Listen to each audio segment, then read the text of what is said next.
Hey everyone, welcome back to my channel. In today's video, I'm going to be customizing a tote bag using printable heat transfer vinyl.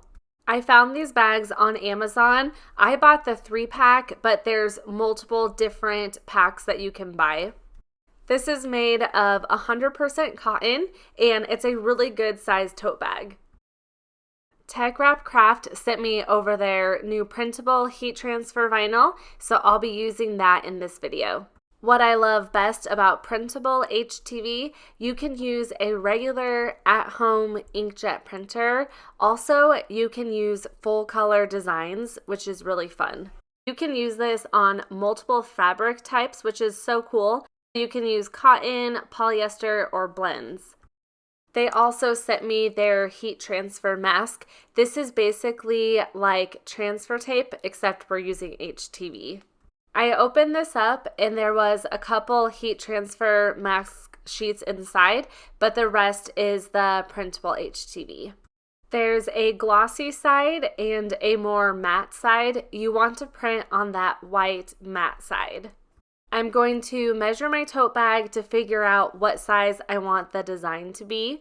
I laid out my measuring tape and I decided around 9 to 10 inches would be a good size for the width. I'll head over to my computer to show you how I put the design together. I found the design that I'm going to use in Creative Fabrica. I thought this was so adorable. I was going to do an image that had to do with books because I'm using this tote bag for library books, but I found this image and thought it was too cute not to use it. I've already downloaded it and pulled it into Cricut Design Space. I'm just going to make it a lot smaller. I want to make this between 9 and 10 inches for the width. Right now it's at about 10.5 after I sized it down, but looking over in the layers panel, let's just auto resize to see what it goes to. It looks like the highest it can go to in Cricut Design Space is about 9.4 inches. That's actually perfect. That's about where I wanted it to be. That'll be a good size for the tote bag. This is already set to a print thin cut, so I don't need to flatten it at all. It's going to cut out around where you see any of the grid lines. This one looks pretty simple for it to cut out, which is nice for this type of project. It'll do inside the bows, but then the rest of it will basically be around the lettering. I'll go over to the make screen.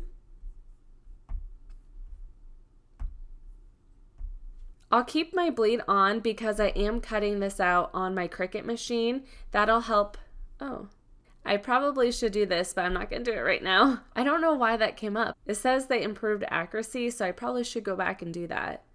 So I'm going to keep the bleed on because it helps get a more accurate cut. And I will turn on my use system dialog so I can adjust my print settings. On Tech Wrap Craft's website, it says to use photo matte paper for the media type, and it will automatically switch it to best, but just make sure your quality also says best. Now I can just hit print. You'll want to know which way your printer prints. Mine, I actually place it face down, so I have the white matte side down. I forgot to mention this while I was showing Cricut Design Space.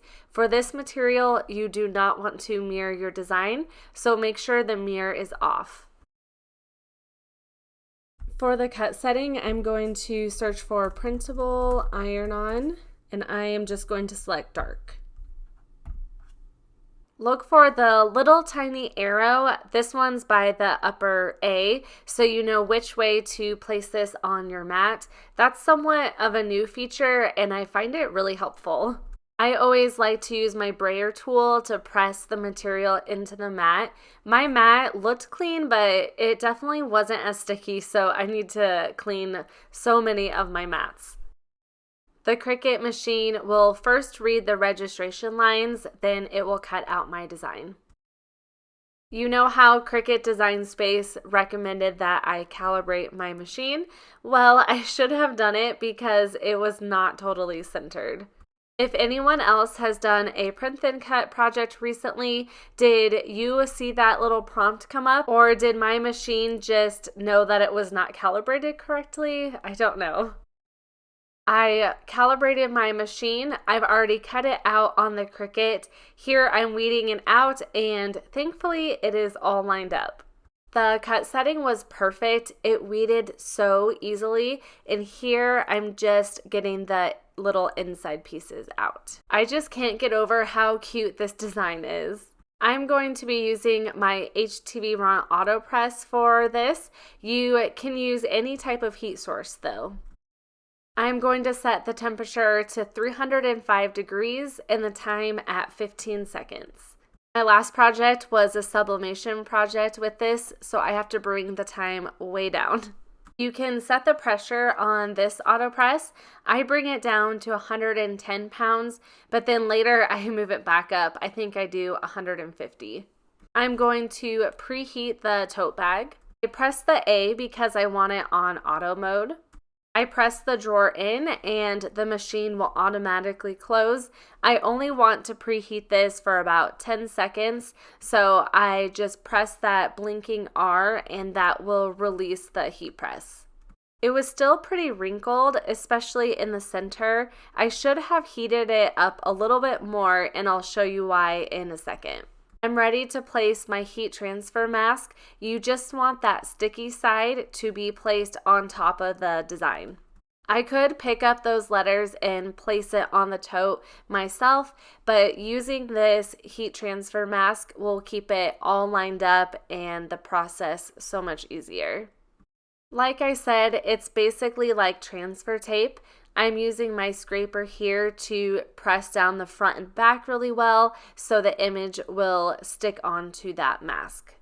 Then I'll just remove that backing and I'm ready to add this to my tote bag. I'm going to fold it in half, not on the sticky side, so I know right where my center is.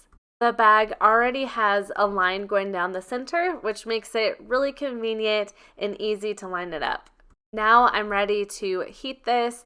I decided not to use a Teflon sheet for this, but you can if you're used to doing that and if you want to. When it's done, you want to let it cool down all the way. It's a cold peel, so it can't be even just a little bit warm. I removed the mask and there was a small section on the S where it wasn't totally adhered. I kind of wonder if those creases under the S is part of the problem, but either way, I'm just going to heat it again. This time I'm going to put a Teflon sheet on top since I don't have the mask there to protect it. I just let it run for the whole 15 seconds again. That looks so much better. Everything is adhered. It might also be this bag is a little thicker than if you were doing like a t-shirt. I just love how this turned out. My husband came in my craft room and he thought I used patterned fabric at first. I love how bright and vibrant those colors are also. And that's it for today's project. I hope this inspired you to try out printable heat transfer vinyl. It's such a fun way to add full color designs to your crafts. If you enjoyed this video, don't forget to give it a thumbs up, subscribe, and hit the bell if you don't want to miss any future Cricut projects. Thank you so much for watching, and I'll see you in the next one.